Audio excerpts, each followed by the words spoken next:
Hello beautiful people, how you doing? Hope you're having a great day. So I'm back with you again today, and I'm here to share 5 signs that you are going through a spiritual awakening. Now there are a ton of videos on this, lots of videos, because there's lots of signs, I'm assuming, but I'm just going to share the 5 that I know for sure are signs, and maybe some that I may not have noticed or realized were signs in the beginning, and even some that I'm still going through and experiencing now. And I'm going to start with number 1. Number 1 is divine timing and synchronicities. So divine timing is when things happen right on time, when they're supposed to happen, how they're supposed to happen.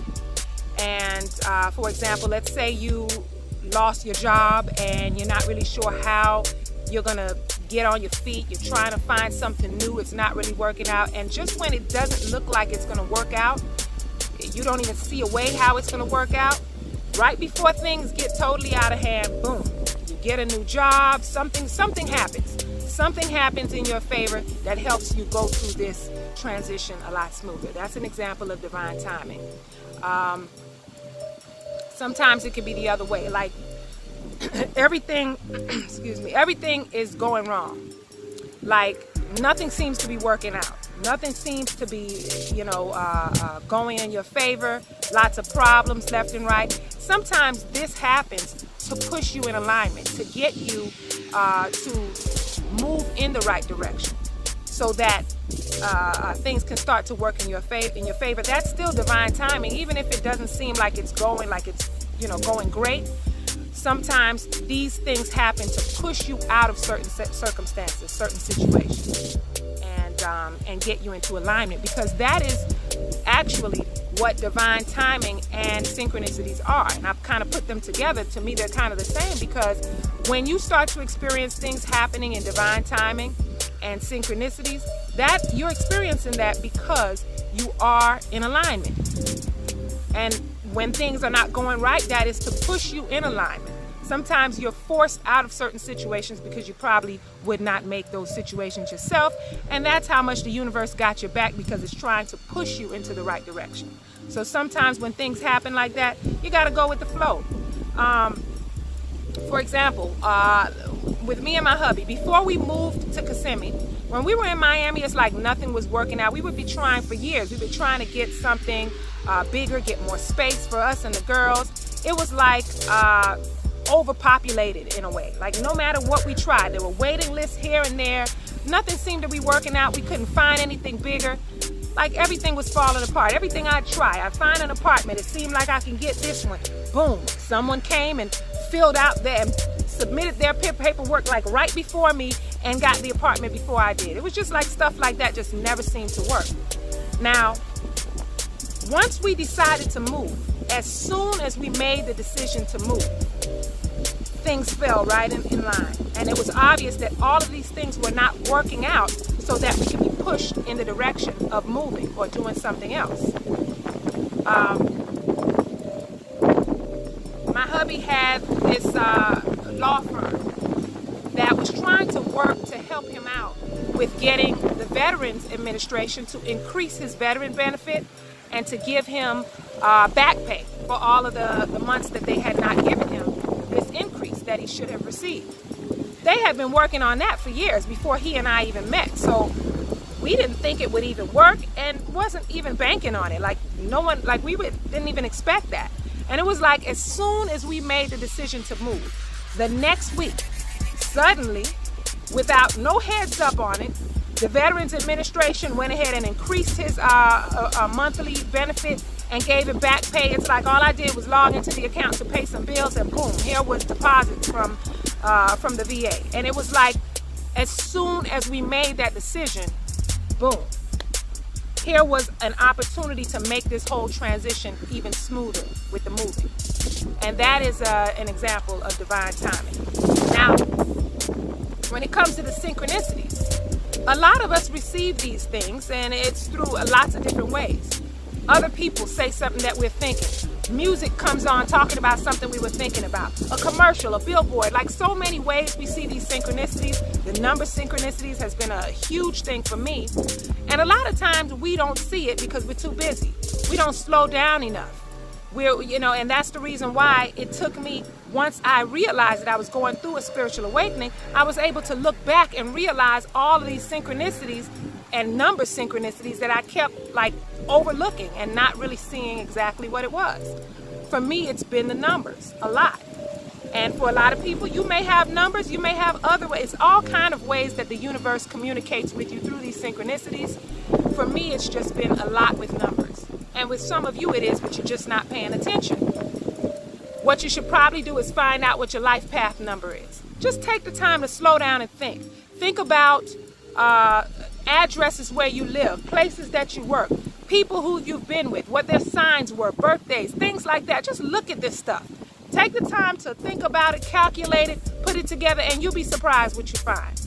That's these synchronicities and these divine timing experiences are proof that you are in alignment.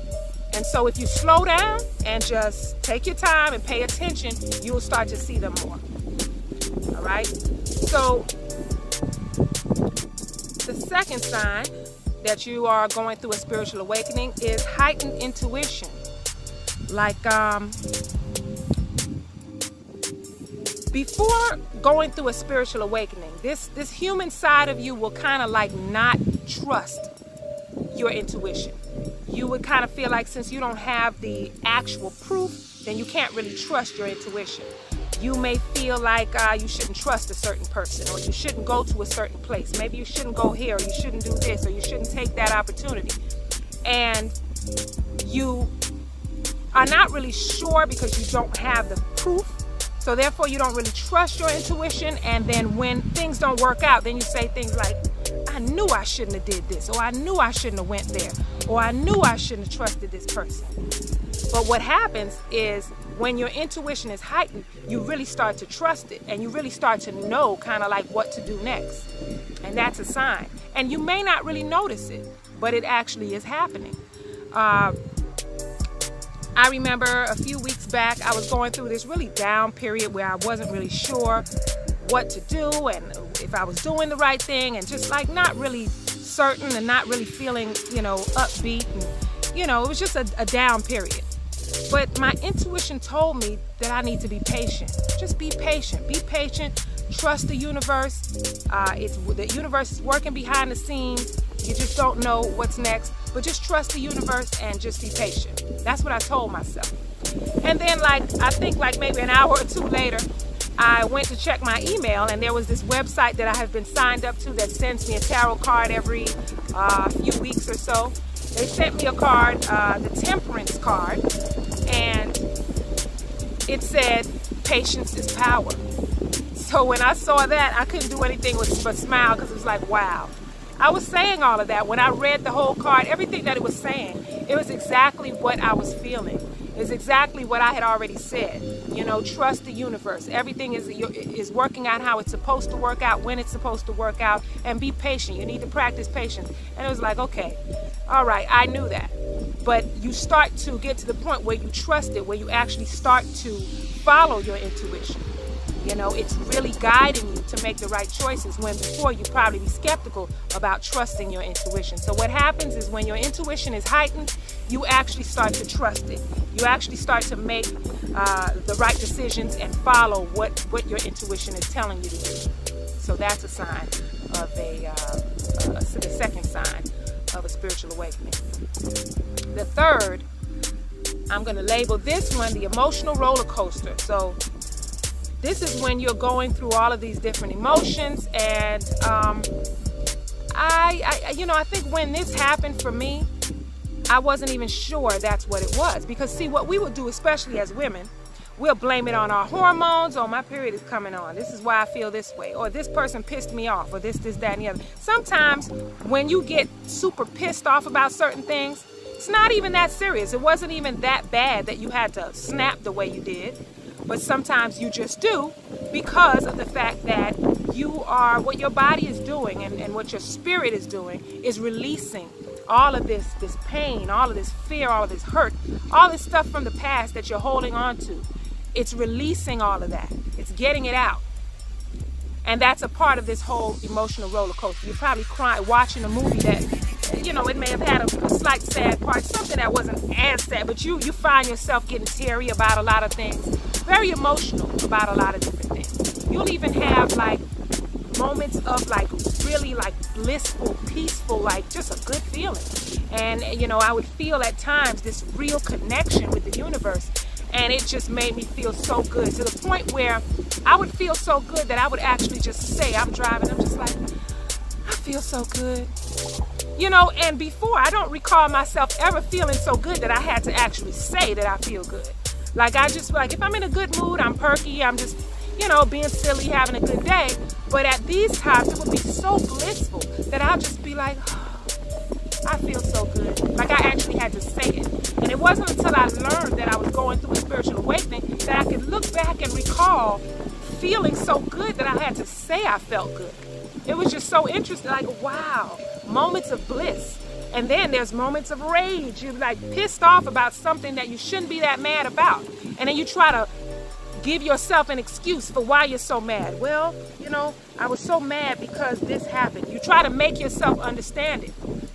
And it's really hard to really understand why you were so upset. But once you realize that you're going through a spiritual awakening, then you say, okay, so what happened is this little thing may have happened to trigger it, and it really needed to be released.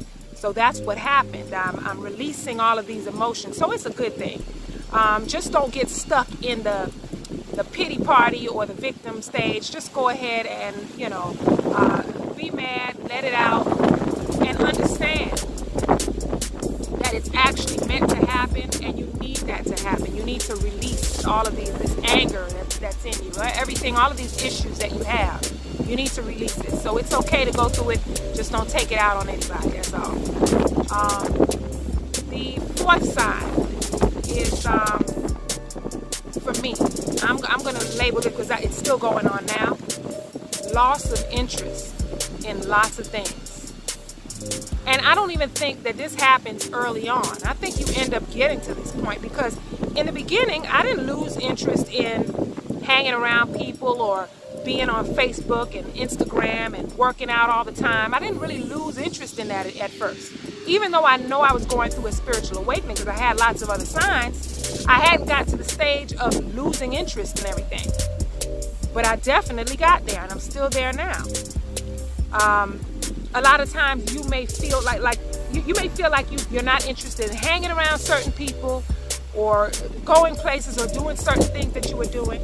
And for me, I would kind of like tell myself, okay, I'm going through this right now. I'm going to get past it, and I'm going to get back to doing those things I used to do.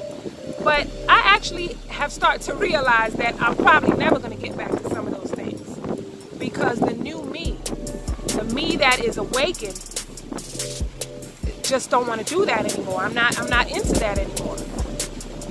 I don't want to be on, I haven't been on Facebook and Instagram in months, and I used to be on there, and it's like there's a part of me that just doesn't want to do it anymore. I can't tolerate certain things anymore. Certain people that I would hang around. You know, it had gotten to the point, like though in the beginning, before I got to the point where I really don't want to be around certain people, I would still kind of make myself want to hang around them. I would be like, you know, I'll just take my time, I'll hang around them next month. I just need a little time off and a little break from them. And at times they would do certain things. It wasn't even aimed towards me. It was just certain type of behaviors they have, things they said. It could be talking about somebody else, but it just, something about it just bothered me. And I would be thinking about it for like a whole week. Like something they did is just irking me, and I'm just trying to figure out, why am I so annoyed by this? Why do I have such a problem with this type of behavior? Why, you know, they didn't do anything to me specifically. Why do I feel this way? And I couldn't really understand it. And what happens is, as you are going through this awakening, the frequency, your energy level, you're on a different wavelength of energy.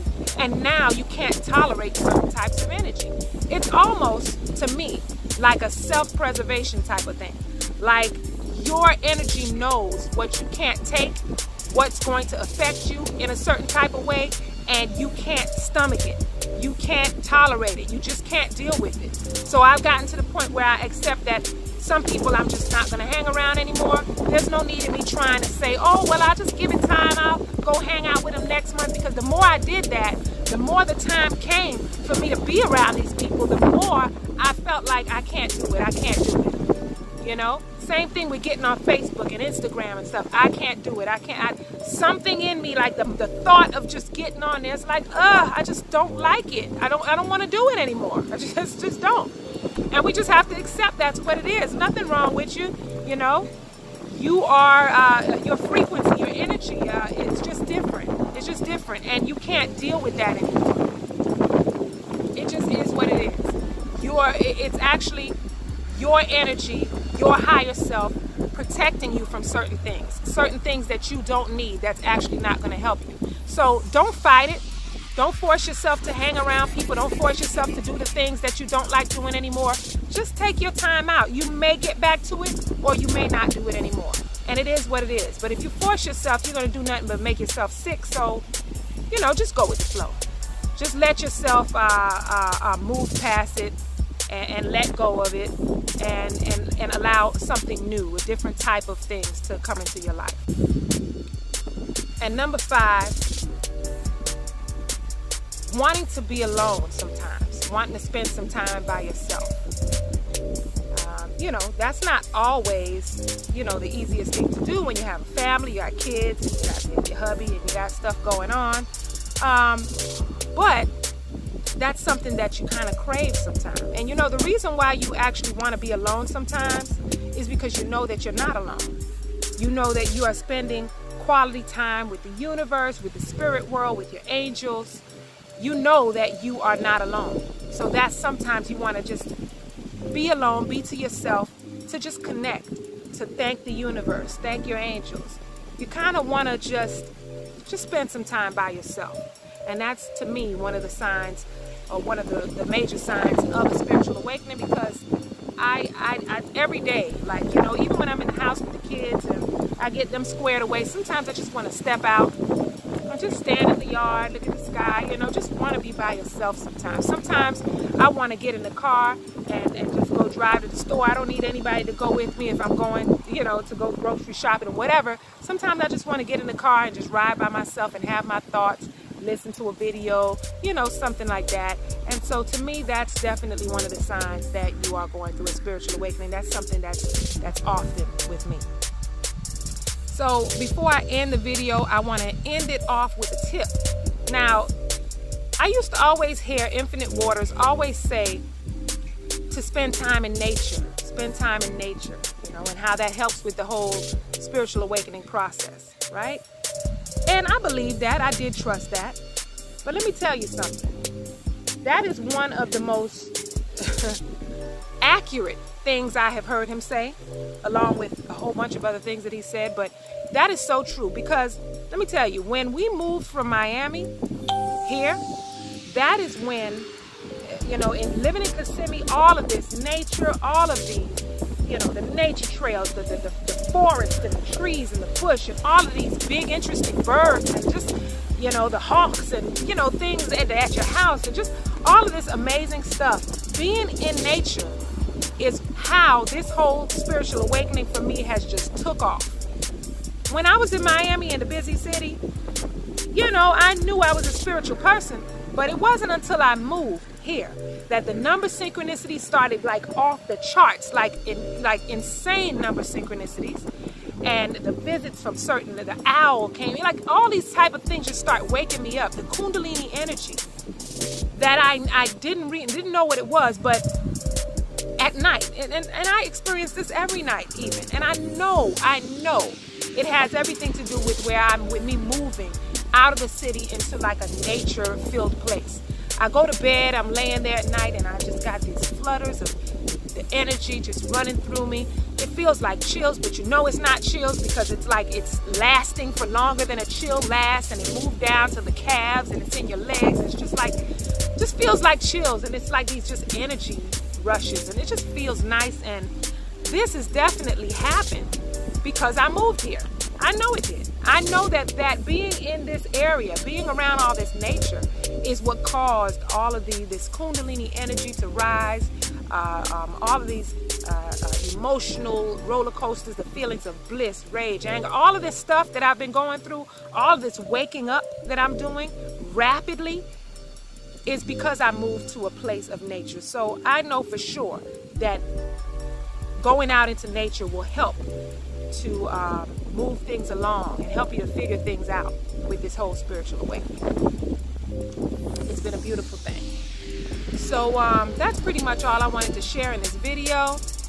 I thank you all for watching. You can go ahead and subscribe to the channel, like and share and everything if you feel like it. And until next time, you guys have a wonderful